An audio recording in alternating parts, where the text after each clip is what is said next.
Eto, magandang balita ito, pero parang simula ulit. Alam ba ninyo na pinasasagot na po ng Korte Suprema ang Senado at Kongreso tungkol doon sa petisyon na may kaugnayan sa political dynasty? Ang ibig sabihin nito ay yung pong ipatupad yung batas na ipagbawal ang pamipamilya na naghahawak at pumapasok sa ating gobyerno ng mga sa naghahawak ng mga sensitibong posisyon. Alam niyo kasi, yung political dynasty ay nasa saligang batas. Bawal po talaga na halos isang pamilya na ang nasa loob ng gobyerno at mga involved sa iba't ibang posisyon sa politika. Nasa saligang batas na yan. Kailangan lang na gumawa ng isang batas. Yung isang Republic Act na batas para susugan yung sinasabi ng saligang batas. Bill na tinatawag dyan. Para sa ganon ay maipagbawal lang nga po. Pero ang problema, dekada ng pinag-uusapan ito, hindi po matuloy-tuloy.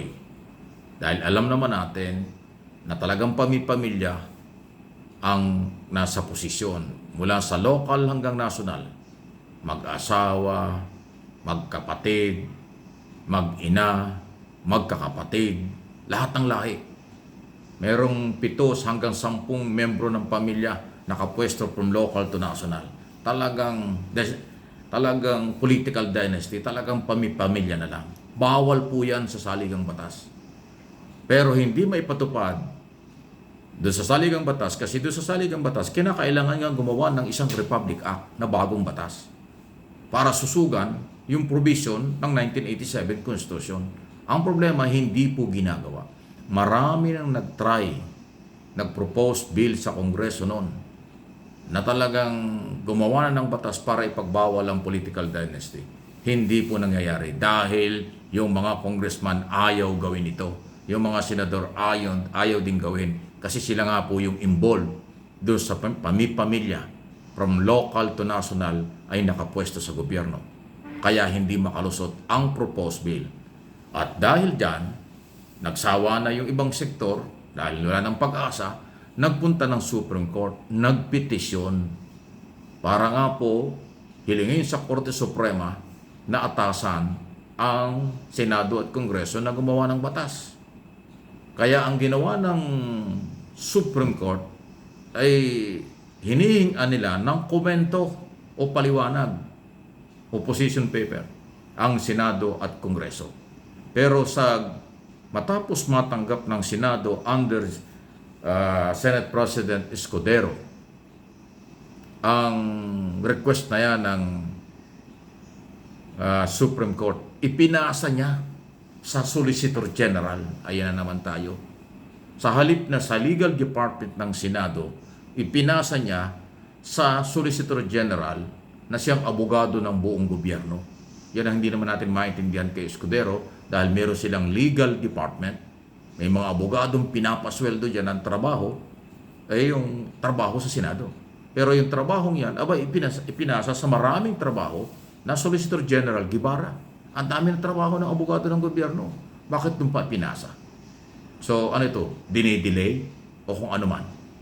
Tama ba yung diskarte ng Senate President na sa halip na sila ang sumagot doon sa petition ay ipinasa sa Executive Department? Kasi ang Solicitor General under ng Office of the President ay ang linaw ng order at request ng Supreme Court. Magkomento ang Senado at Kongreso. Hindi naman Executive Department ang pinagkukomento, hindi naman Solicitor General. So mayroong doon pa lang makikita mo na yung galaw. Abogado si Escudero, alam niya ang lusot dyan at palusot dyan. Yan ang nakakapagtaka. So, madidelay na naman itong isyong ito. Kaya ko po ito tinatalakay kasi pasintabi na hindi ko po nilalahat.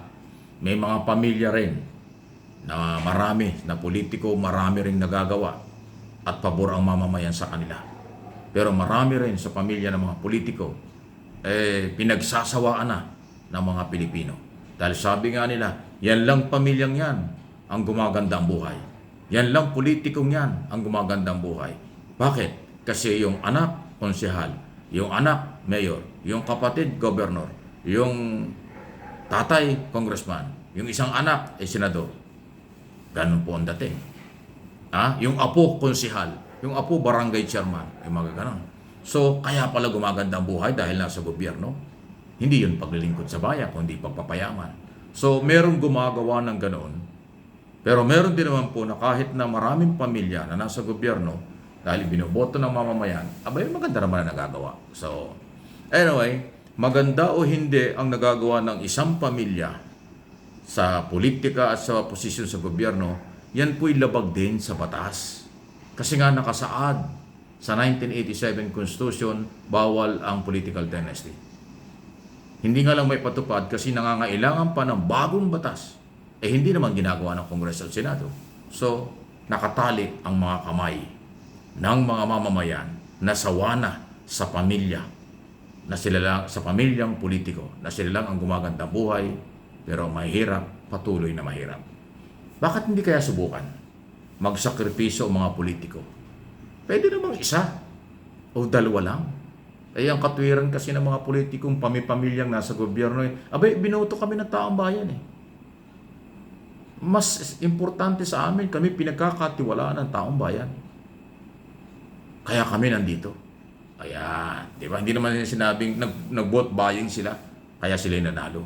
Ang sinasabi, pinagkatiwalaan sila, kaya sila'y nakapwesto paulit-ulit na panahon, papalit-palit ng posisyon. Yan ang katwiran nila Di ba? Pero hindi nila inisip na labag sa batas yun. At hindi nila inisip na gumawa ng bagong batas para susugan yung 1987 Constitution. Kasi nga, laban sa kanila yun. Yan ang malungkot. Kaya dapat siguro ay palakasin din ng Korte Suprema ang kanilang paninindigang ilaban ang karapatan ng batas at ang karapatan din ng mga nagpipetisyon. Tama na, sobra na. Baka ganun ang sigaw nila. Sa matagal ng panahon, dekada na, sa ilalim ng presidential system of government, na kung ilang panahon na, ilang dekada na, laging pamipamilya ang nasa gobyerno. Sabi nga nila dito sa Pilipinas, ang magaganda lang ang buhay, lehitimong mga negosyante at mga politiko. Ang ibang mamamayan, mahirap ang buhay, pangkaraniwan ang buhay, meron talagang wala, hindi umuunlad. Pero ang mga mayaman na may koneksyon sa politika na may koneksyon sa mga negosyante, dahil ang politika hindi naman sa lahat ng oras, sa aking opinyon, naging business na dito sa Pilipinas. Sila lang ang yumayaman.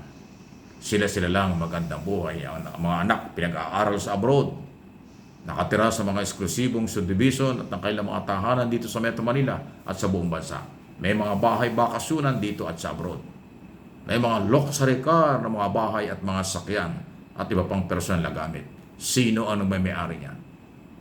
Kung hindi ka malaking negosyante, hindi ka maglalaan ng malaking pera doon sa ganon. Kasi kung alanganin ang pera mo, ibubuhos mo sa negosyo, hindi sa luho ng katawan. Pero kadalasan ang maluluho ay yung mga konektado sa gobyerno or nasa gobyerno. Saan galing ang pera? Pera, kapangyarihan ang puhunan para sa pagpapayaman. Abay, kawawa ang bayan, kawawa ang maliliit, kawawa ang mamamayang Pilipino. Baka nga po panahon na para baguhin ito. Ano po ang inyong masasabi dyan? Please like and share ang topic na ito dahil ito po hindi para kanino. Ito ay para sa lahat, lalo na sa mahirap, lalo na sa mga Pilipinong sawan-sawana, sa mga mukha, pangalan, pabalik-balik na lang, nagpapalitan lang, iilang pangalan, iilang pamilya ang nakikinabang at naghahawak ng kapangyarihan. Please like lang po.